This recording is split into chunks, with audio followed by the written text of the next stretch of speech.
전능하신 하나님께서 그 사람 앞에서 너희에게 은혜를 베푸사 그 사람으로 너희 다른 형제와 베냐민을 돌려보내게 하시기를 원하노라. 내가 자식을 잃게 되면 잃으리로다. 이 한마디로 야곱의 인생의 새로운 전환점이 시작이 됩니다. 놀랍게도 죽었던, 아니 죽은 줄로 알았던 요셉이 살아서 애굽의 총리가 되어 있다는 사실과 그를 기적으로 초청하기 위해서 황금 마차를 보내서 그의 가족 70인이 애굽으로 이주하게 되는 결과를 얻게 되는데, 이로 인해서 놀라운 역사의 반전이 시작이 됩니다마는, 오늘 제가 야곱이 여기서 일어나서 외친 야곱에게 하나님은 어떤 분인가, 저와 여러분에게는 하나님이 어떤 분이 될 것인가, 이런 차원에서 한번 생각해 보고자 합니다. 야곱이 외친 첫 마디는 전능하신 하나님이라는, 전능하신 하나님. 여러분 어떤 하나님을 믿고 계십니까? 이건 하나님도 안 돼, 코로나는 하나님도 안 돼, 이런 식으로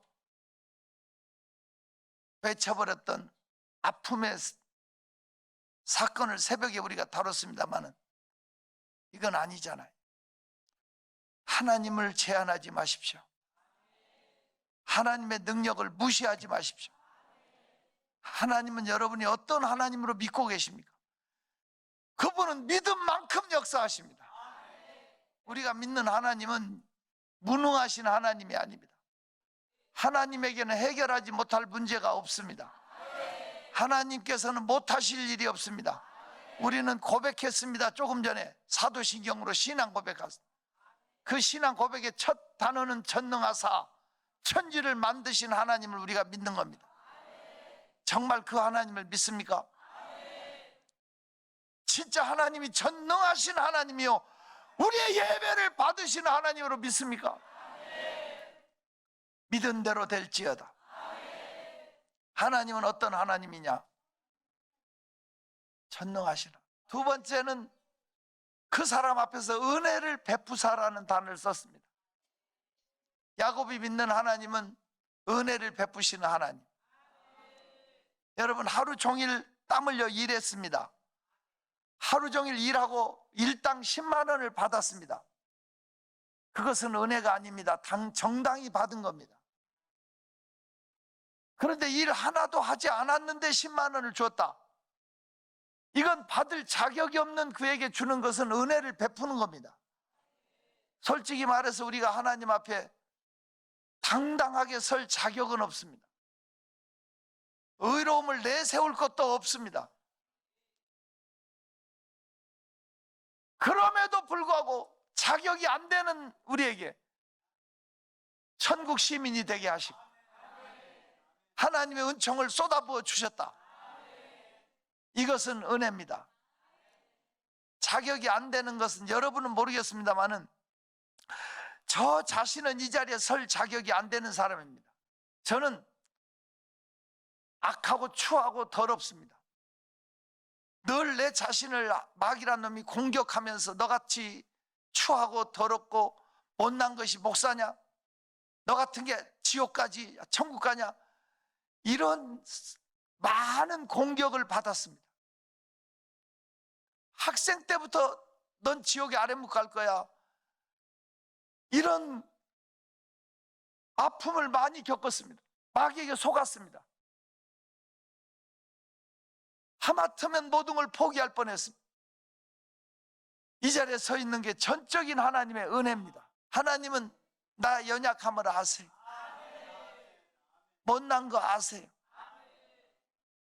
그럼에도 불구하고 하나님의 자녀로 인쳐주시고 하나님의 사람으로 인정해 주었다. 사용해 주셨다. 이게 은혜예요. 세 번째는 은혜를 베푸시는 하나님으로 끝나지 않고 따라합시다. 해결해 주시는 하나님. 해결자 되신 하나님. 내 아들을 돌려보내실 거다. 해결해 줄 거다. 베냐민도 다시 돌려보낸다. 억류된 아들도 돌려보낸다. 해결자. 여러분이 오늘 하나님 앞에 오시면 해결됩니다. 풀려집니다. 열려집니다. 인생이 바뀝니다. 저는 우상 숭배하는 집에 자랐습니다. 저희 형 둘이 무당 말 안 듣고 집을 고쳤다가 한날 죽었습니다. 죽음의 공포가 늘 있었어요. 저는 무당이 10년 안에 죽는다고 그래서 호적이 안 올렸어요. 사연이 많아요. 학교 가려고 보니까 취약 통지서가 안 나와서 학교 가려고 보니까 이름이 없어요. 저희 아버지는 6년째 병원에 계시대요. 저희 어머니는 병원에서 간호하고 계시고 저희 할머니밖에 없었어요. 학교 갈 수가 없었어요. 저희 집은 귀신 숭배 대장이에요. 제사를 저희 할머니네 친정 제사, 당숙례 무슨 제사 수입해다 드리는 집이라 제사 날이 많으니까 놀라운 것은 저희 아버님 사업이 망하고 길거리에 나앉게 되고 노점을 길거리에서 하던 시절에 너무 힘드니까 제사 날을 잊어버려. 그러면 온 식구가 다 아파. 신기해요. 아파서 푹푹 쓰러지고 의식을 잃어요. 저는 초등학교 때부터 교회를 다녔는데 나만 안 아파요. 제가 물 떠다 먹이고 제가 창문 열어 공기 순환시키고 제가 이불 개고 어떻게 해서 정신 차리면 우리 어머니가 그러셔요. 어제 무슨 누구 제삿날인데 잊어서 그렇다고. 제사 안 지내면 가족이 다 아파요. 아주 귀신에 눌린 집안이에요. 그런데 저는 매 맞으면서 교회를 다녔는데 학교 끝나면 교회 가서 기도하고 집으로 가곤 했어요. 그날도 교회를 갔어요. 기도하려고. 항상 교회 문이 열려져 있었어요. 근데 그 문이 잠겨져 있는 거예요. 보통 때 같으면 문이 열렸어야만 되는데 이상하다, 왜 문이 잠겼지? 하고 문을 흔들어 보는데 잠겨 있는데 안에서 소리가 나요. 보니까 문틈으로 이렇게 보니까 목사님하고 전도사님하고 싸움이 붙었어요. 문 잠궈놓고 의자가 날아다녀요. 얼굴이 악마하고 닮았어요. 몇 번 눈을 훔치면서 확인했어요. 천사처럼 존경하고 늘 온화하고 따뜻했던 그분들의 얼굴이 아니었어요. 배신감에 몸이 후들후들 떨렸어요. 내가 머리 빡빡 밀고 중이 됐으면 중이 됐지 교회 안 당했다고. 목사 전사들은 사기꾼이라고. 제가 우리 중학교 때 6명 전도했어요. 제 친구를 그 당시에 6명 전도하는 애들한테 다 알려. 너들 교회 오면 죽여버린다고. 교회는 다 사기꾼이라고. 그래서 막 재미 붙어서 교회 다니려는 애들을 못 오게 했어요. 세월이 지났어요. 제가 목사가 됐어요. 근데 그 6명 제가 전도한 애 하나가 중부 휴게소에서 만났어요. 아주 예쁘장하게 생긴 남자애가, 오래전 얘기예요. 여자들 한 20명, 예쁘장하게 생긴 여자들 20명 사이에서 껌을 쫙쫙 씹으면서 그 사이에서 같이 사진 찍고 있더라고요. 그래서 저놈은 뭔 놈인데 저 여자들 사이에서 혼자 남자가 저렇게 있지. 그랬더니 나를 보더니 다 밀어버리고 나오더니, 야! 너 대성이 맞지? 그래. 누구신데요? 야, 임마, 너 때문에 내가 교회 안 다녔잖아. 너 목사 됐다며. 너는 뭐하니? 그랬더니 영화 감독이래. 어디서 영화 찍고 오는 길이라고. 나는 이름도 모르는데 그 친구는 나를 알더라고. 아무튼 저 때문에 6명 다 교회 못 오게 했어요. 그리고 집으로 갔어요. 예수 안 믿기로 하고. 그날이 우리 집 제삿날이에요. 우리 제삿날에는 고모부가 오셔요. 이 고모부는 제사상 격식에 뭐는 어디다 놓고 뭐 이렇게 그런 걸 놓고 지방이라는 걸 써갖고 붙여놓고, 붓글씨도 잘 써야 돼요. 그거 써서 이렇게 접어서 붙여놓고 그렇게 제사를 감독하셔요. 꼭 우리 집에 오시는 이유는 술 얻어 드시려고. 제삿날은 술이 이렇게 나오잖아요. 술 드시러 오시는 거예요. 그럼 나는 우리 고모부가 오셨다 그러면 제삿날이다.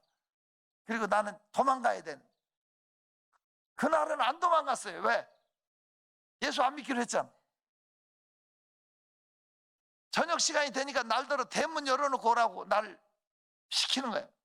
나는 대문 열어놓고 오라면 뒷문으로 도망가거든. 근데 옛날에는 대문 안에 또 조그만한 쪽대문이 있었어요. 옛날 서울에. 쪽대문 열어놓고 달아난 제가 큰 문까지 다 열어놓고 어서 오십시오 하고. 근데 가을에 이렇게 바람에 낙엽이 떠다니는데 느낌이 누가 오는 것 같은 느낌을 제가 속으로 누가 따라오나 이런 느낌을 받았다니까요. 절하라 그러면 절하고, 술잔 향로에다 부으라면 붓고, 다시 절하라 반 바퀴 돌려서 부으라 하더라고. 우리 고모부가 시킨 대로 다 한 거예요. 다시 절하라면 절하고. 그래도 양심에 꺼리낌이 없어요. 예수 안 믿기로 했으니까. 그날 밤 잠을 자는데 숨을 쉴 수가 없어요. 답답해. 그래서 코를 만졌더니 뭐가 끈끈한 게 손에 잡혀요.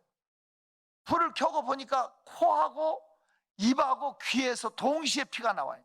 요강에 대고 피를 받았는데요, 요강이 가득 차가는데도 피가 계속 나오니까 저희 가족이 비상이 걸려가지고 저희 부모님이 저를 일으켜서 병원으로 데리고 가려고 하는데 제가 의식을 잃게 되는데, 의식을 잃을 때 이렇게 몸에 기운이 돌면서 빠져나가는 것 같은, 몸에 빠져나갈 때 몸이 편안해지면서 마음이 포근해지면서 의식을 잃을 때, 내가 어릴 때 그런 생각을 해서 사람이 죽을 때 이렇게 죽나 보다. 그리고 저는 의식을 잃었어요. 저희 집에서 제일 가까운 병원이 경희대학병원이에요. 닌게루 꽂고 못 고친다고 더 큰 병원으로 거기서 추천한 대로 가가지고 그날 밤에 5개 병원을 갔다가 마지막 서울대학병원으로 갔어요. 저는 닌게루 꽂고 의식이 돌아와 있었어요, 제가. 근데 내가 듣고 있는지도 모르고 침대 맞은편에서 저희 아버지하고 의사 선생님하고 나누는 대화 소리가 들려요. 현대의학으로는 고칠 수가 없다는 거예요. 우리 아버님이 왜 고칠 수 없냐 그랬더니 쉽게 설명을 하는 거예요. 코하고 입 사이에 사람이 막이 있대. 벽인 막이 있는데 그 막이 깨지거나 터지면 불로 지져주거나 꼬매주면 된대. 근데 저는 그 막 자체가 녹아서 없어져 버렸기 때문에, 피를 막아주는 막이 없어졌기 때문에 현대의학으로는 그걸 재생할 수가 없다는 거예요. 그러면 어떻게 하면 되냐? 집으로 데리고 가라는 거예요. 얼마나 살겠냐고. 그러니까 의사 선생님 말로 기르면 2주간 산대. 2주간 버틴대. 2주간 산다는 제가 지금까지 살아있잖아요. 제가 집으로 왔어요. 의사가 못 고친다니까 이제 민간요법으로 저를 살리려고 저희 집안 식구들이 애를 썼어요.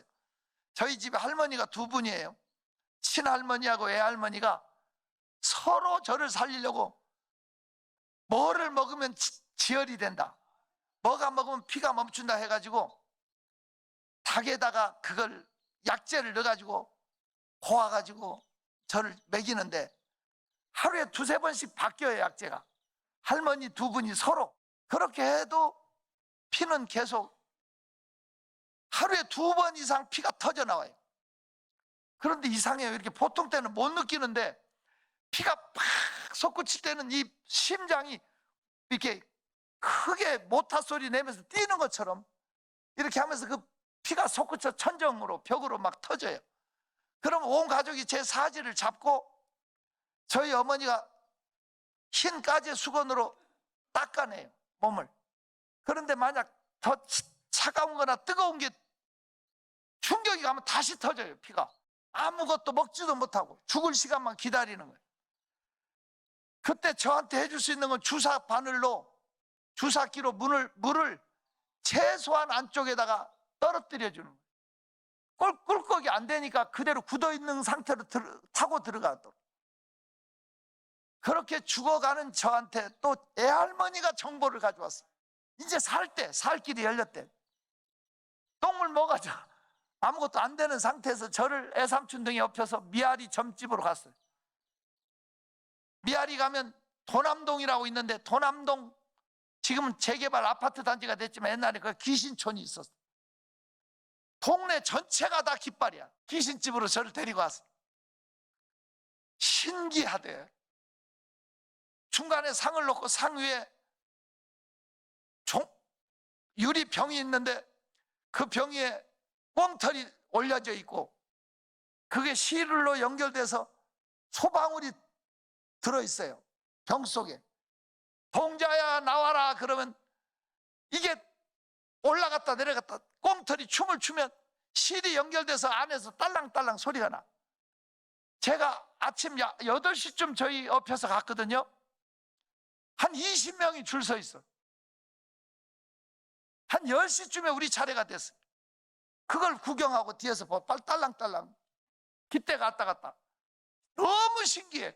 백발백중이야. 내가 우리 차례 되니까 뒤로도 사람들이 줄을 서. 그 유명한 전쟁이. 제 생년월일 써가지고 이렇게 복채 상에다 올려놓고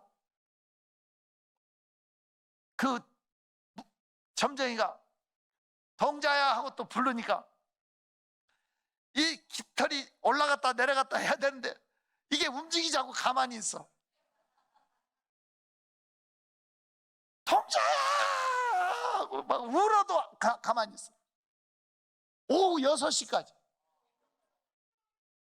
오늘은 안 하니까 다 돌아가라고. 울고 땀을 흘려도 안 되고 목소리가 다 가버려. 고개를 껴뚱하더니 이런 일이 없었다. 돈을 돌려주는 거야. 복채를 돌려줘. 그러면서 하는 말이 아무래도 이 병은 큰 신이 놓였다고. 큰 신을 찾아가래. 우리 애할머니가 그때 안 믿으실 때 큰 신이 뭐냐고. 큰 신이 뭐냐고 물으니까 예배당으로 가라고. 우리 집은 누가 전도해도 씨알이 안 먹혀. 근데 점쟁이 말이라면 온 가정이 순종해. 저를 씻기고 옷을 갈아입히고 애삼촌이 없고 가족들이 부흥회하는 교회당으로 찾아가게 하는데 저희 친할머니가 사람 많은 데 가서 피토하면 남들 피해 준다고 약솜이 하얀 솜 한 좌우 사방 10cm 정도 되는 이런 솜을 내 손에다 쥐어주는 거야. 이거 가지고 와서 응급조치하라고. 그런데 제 컨디션이 이 솜을 집으려고 아무리 해도 힘이 안 가고 빠져나가고 흘러내리는 거야. 몇 차례 시도해도 그 솜 하나 들 수 있는 상태가 아니야. 그 솜을 우리 할머니가 가는 철사로 손목에다 묶어줘. 그렇게 제가 예배당으로 갔습니다. 그 목사님이 설교 1시간 할 동안에 나는 맨 앞에 갖다 놨어. 안수받으라고 앞에다 갖다 놓은 거예요. 근데 그 설교하는 설교는 하나도 기억이 안 나는데 얼마나 열정적으로 설교를 하시든지 막 머리에서 땀이 흘러서 옷깃을 타고 내 앞에 땅바닥으로 떨어지는 걸 내가 봤어. 여러분 하면서 설교를 하는데 거기서 내가 감동이 왔어. 아, 하나님이 살아계시나 보다. 그러니까 저렇게 열심히 설교를 하시지. 그러면 이제 끝나고 안수 받아야 되잖아.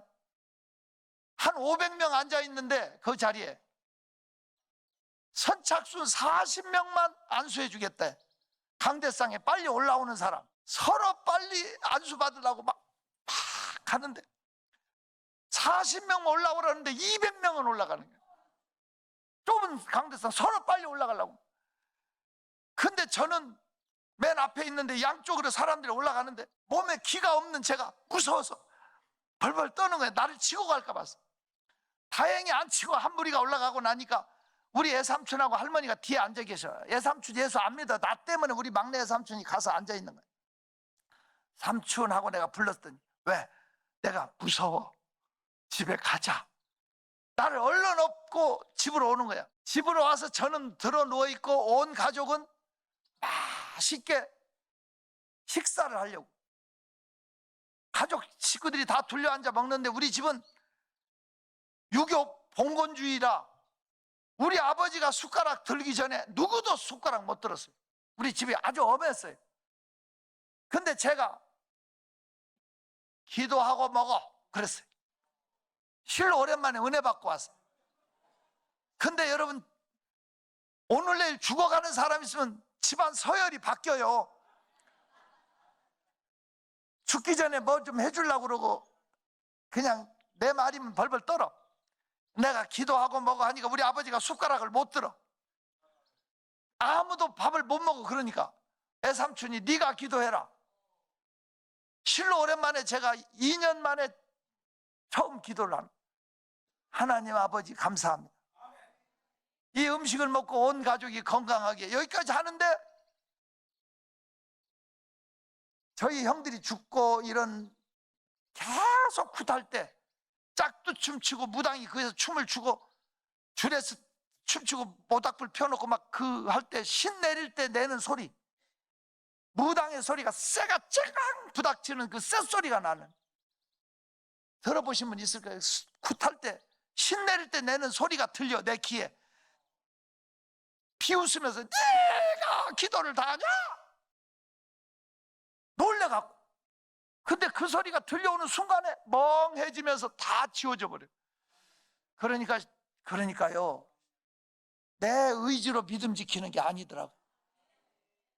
예수 믿고 성령 받고 세상으로 가서 안 돌아오는 사람들은 귀신이 잊어버리게 만들더라고. 2년 동안 아무 생각이 없었거든. 예수 예자도 생각 안 나고. 네가 기도를 다 하냐? 그때 멍해지면서 기도를 안 하고 있으니까 가족들이 다 멍하고 있잖아. 그때 주님의 음성이 내 아들아 너 다 나았다. 이 음성이 들리는 순간에 저는 혼자 못 일어나요. 누워서 머리하고 등을 받쳐줘야 일어나. 그런데 제가 갑자기 내 입에서 나 다 나았다 하면서 벌떡 일어서더라고. 문을 열고 부엌 문을 열고 나가서 바가지로 물을 퍼서 머리에다 붓는 거예요. 이러면 충격이 가갖고 100% 피가 터져 나오거든. 귀하고 코하고 입. 근데 피가 안 나오더라고. 실로 오랜만에 세수를 하고 머리를 그냥 팍팍 감고 털고, 그때까지 아무도 밥을 안 먹고 문에 양쪽에서 도레미 파솔라시도 머리가 다 나와 있어. 아무도 말을 안 해. 저 녀석이 죽으려고 한장이나 이런 식으로 보고 있어요. 제가 씻고 올라오니까 양쪽으로 갈라지고 길을 내주더라고. 밥상에 제일 먼저 앉은 사람은 나요. 피가 안 나왔어. 언제까지 안 나왔냐면 지금까지 안 나왔어.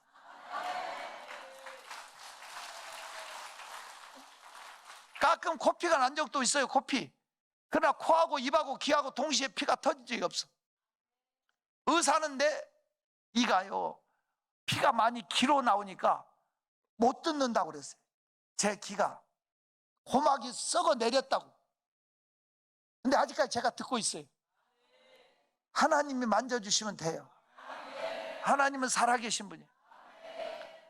우리 하나님은 치료자 하나님, 해결자 하나님, 전능하신 하나님이 내 하나님이었으면 좋겠어. 야곱처럼 위기를 당했을 때 만나는 하나님, 그 하나님은 전능자 하나님, 은혜 베푸신 하나님, 해결자 하나님. 마지막으로 그는 결단하면서 이런 말을 해요. 내가 자식을 잃으면 이르리로다. 하나님께 다 맡겨버리겠다는 말입니다. 다 맡길 수 있는 하나님을 여러분은 소유하고 계십니까? 우리 인생을 맡깁시다.